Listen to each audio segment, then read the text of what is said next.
안녕하세요. 말씀을 품고 말씀을 살아내는 바이블 1189 184번째 날, 오늘은 신명기 25장입니다.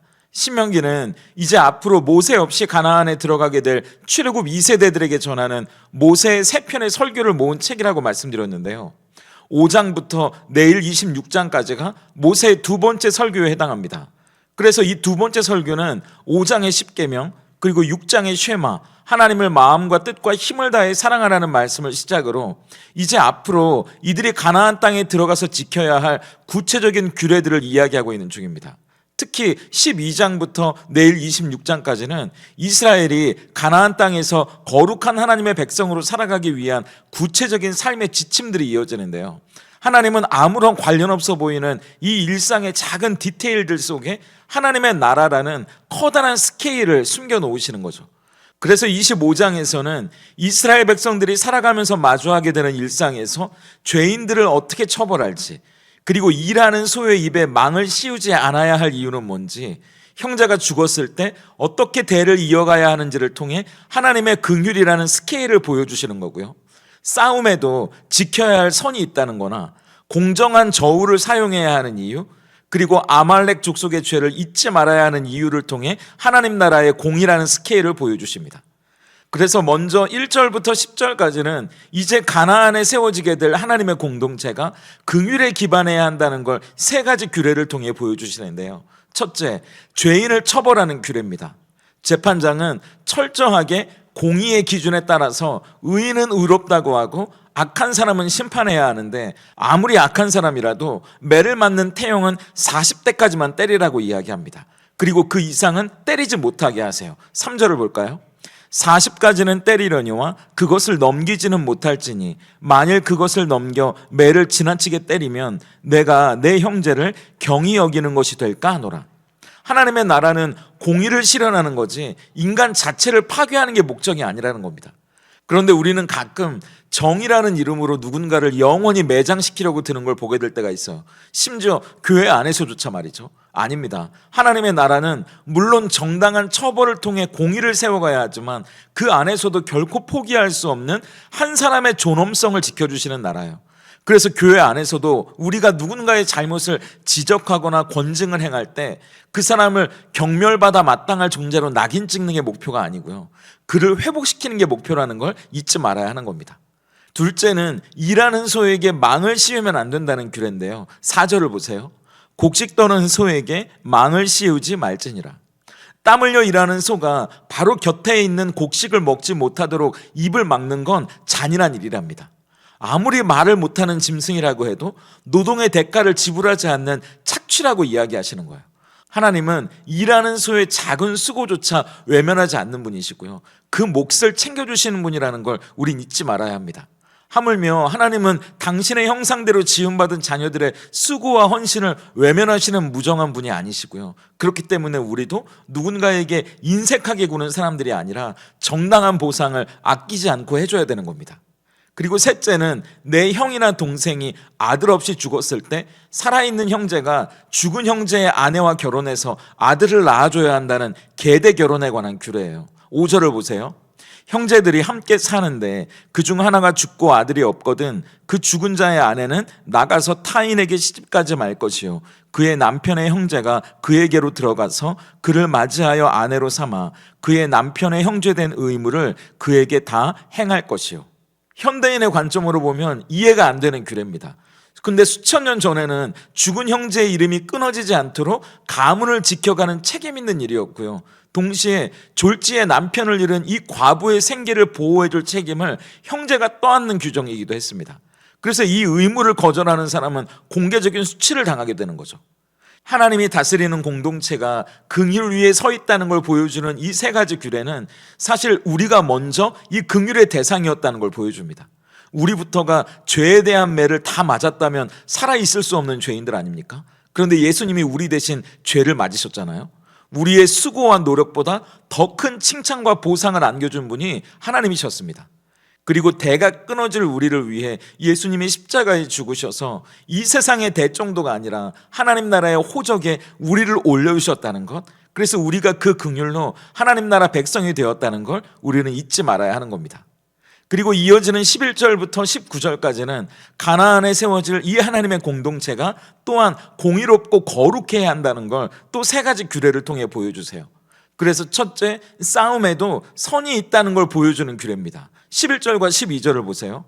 두 사람이 서로 싸울 때 한 사람의 아내가 그 치는 자의 손에서 그의 남편을 구하려 하여 가까이 가서 손을 벌려 그 사람의 음낭을 잡거든 너는 그 여인의 손을 찍어버릴 것이고 내 눈이 그를 불쌍히 여기지 말지니라.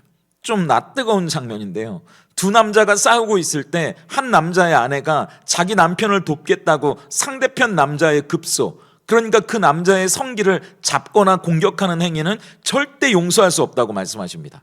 왜냐하면 자기 남편을 돕겠다는 목적으로 다른 사람의 급소 그리고 성기를 공격한다는 건 앞으로 그가 낳을 자녀나 대를 이어갈 가문을 파괴하는 행동이기 때문에 선을 넘는 악한 행동이 된다는 거죠. 그렇기 때문에 하나님은 그 행동을 용납하지 말라고 말씀하십니다. 그러니까 하나님이 다스리는 나라는 수단이 목적을 정당화할 수 없고 생명을 소중히 여기는 나라라는 걸 보여주십니다. 그리고 둘째는 공정한 저울을 사용해야 한다는 규례예요. 15절을 보세요. 오직 온전하고 공정한 저울 추를 두며 온전하고 공정한 되를 둘 것이라. 그리하면 내 하나님 여호와께서 내게 주시는 땅에서 내 날이 길리라. 참된 신앙은 주일의 예배당에서만 보여주는 게 아니라 월요일부터 살아가게 될 우리 삶의 구체적인 현장에서 증명되어져야 하는 겁니다. 앞선 13절과 14절에서는 그래서 주머니 속에 다른 저울추를 숨겨두고 다른 사람들을 속이지 말라고 말씀하시는데요. 우리는 누가 보지 않더라도 정직하고 공정하게 살아가야 하는 사람들입니다. 특히 경제적인 면에서도 돈을 하나님보다 더 사랑하거나 이웃을 속여서 내 이익을 챙기는 행동은 하나님의 공의를 정면으로 거스르는 행위라고 말씀하세요. 하나님의 나라는 정직과 공의 위에 세워지는 나라이기 때문입니다. 그리고 셋째는 아말렉 족속의 악을 기억하라는 규례인데요. 하나님은 출애굽할 때 아말렉 족속이 하나님의 백성에게 어떻게 대했는지 그들의 악행을 잊지 말고 기억하라고 말씀하시면서 그 이유를 18절에 이렇게 말씀하세요. 곧 그들이 너를 길에서 만나 내가 피곤할 때 내 뒤에 떨어진 약한 자들을 쳤고 하나님을 두려워하지 아니하였느니라. 아말렉은 이스라엘이 지쳐 있었을 때 가장 약한 사람들을 공격하는 비겁함을 보였답니다. 그리고 하나님을 두려워하지 않았다고 말하면서 우리에게 죄악과 타협하는 게 아니라 그 이름을 세상에서 지워버리라고 말씀하세요. 완전하게 물리쳐야 한다는 걸 명령하십니다. 하나님이 다스리는 나라는 날마다 죄와 싸워가면서 거룩해져 가는 공동체이기 때문입니다. 이렇게 우리는 또 세 가지 규례를 통해 거룩한 하나님의 백성 공동체를 지켜가기 위해 생명을 소중히 여겨야 하고요. 세상에서 정직하고 공정하게 살아가야 하고 또 우리 안의 죄악과는 타협하는 것이 아니라 끝까지 싸워가야 한다는 걸 다시 확인하게 되는 겁니다. 그렇다면 오늘 이 신명기 25장이 던지는 질문 앞에서 우리가 어떻게 삶으로 대답할 수 있을까요? 첫 번째 질문은 나는 내 형제를 어떻게 책임지는 사람입니까? 예요. 동생이 죽은 형의 아내와 결혼하는 건 지금 시대와는 맞지 않지만 그 정신은 홀로 남은 과부의 생계를 그 가족이 책임져 준다는 공동체 의식이었잖아요. 그렇다면 우리 주변에도 경제적으로 어렵고 돌봄이 필요한 사람들이 그 이름이 끊어지지 않도록 도와주고 돌봐줘야 할 책임이 우리에게 있습니다. 어떻게든 내 이름을 드러내고 싶어하고 내 성공을 증명하고 싶어하고 내 업적, 내 유산을 남기기 위해서만 이리저리 분주하게 뛰어다니는 삶을 잠시 멈추고요. 우리 주변에 내가 돌아봐야 할 형제와 자매는 없는지 살펴보는 겁니다. 예수님은 죄로 인해 이미 죽은 우리를 자신의 생명으로 기꺼이 책임져 주셨잖아요. 그래서 우리의 이름이 하나님의 생명책에 오를 수 있도록 해주셨죠. 그렇다면 우리도 누군가의 이름이 사라지지 않도록 그 사람의 어려움과 힘든 문제들을 함께 짊어지려는 노력을 해야 하는 겁니다. 내 이름을 드러내기보다 그렇게 어렵고 힘든 형제의 이름이 사라지지 않도록 지켜주는 사람, 기꺼이 그 책임을 짊어지는 사람이 우리일 수 있다면 좋겠습니다. 두 번째 질문은 나는 내 안에 아말렉을 지우려 노력하고 있습니까? 예요. 수천 년이 지난 지금 우리에게 아말렉은 누굴까요? 하나님을 두려워하지 않고 약한 자를 핍박하는 세상이면서 동시에 우리 안에 있는 죄성을 이야기하는 거겠죠. 그 죄는 우리 안에서 아말렉처럼 지금도 교활하게 우리의 가장 약한 부분을 공격하고 건드려 옵니다. 그래서 우리가 힘들어하고 지쳐 있을 때, 긴장이 좀 풀리고 느슨해졌을 때 그 죄에 넘어지도록 만드는 거죠. 하나님은 오늘 우리에게 하나님의 백성이라면 우리 안의 죄와 타협하는 것이 아니라 그 죄가 얼마나 무서운지 잊지 않고 기억하라고 말씀하시면서 그 죄와 끝까지 싸워가야 한다고 말씀하십니다. 물론 쉽지 않겠죠. 하지만 예수님이 이미 이겨놓으신 싸움입니다. 그렇기 때문에 내 안의 죄를 따르지 않고 하나님이 기뻐하시는 삶, 하나님이 원하시는 삶을 따라갈 수 있다는 사실을 기억할 수 있다면 좋겠습니다. 함께 기도하겠습니다. 일상의 디테일 속에 하나님 나라의 스케일을 보여주시는 하나님 감사합니다. 하나님의 나라를 살아가는 우리에게 긍휼의 삶을 살아가라고, 그리고 누구보다 정의로워야 한다는 말씀 앞에 우리의 모습을 돌아봅니다. 곁에 있는 형제를 긍휼히 대하지도 못했고 세상과 타협하며 정직하게 살아가지도 못했음을 고백하오니 이제는 정죄와 판단 대신 긍휼의 손을 내미는 우리를 되게 하셔서 형제를 책임지고 세워갈 수 있게 하시옵소서.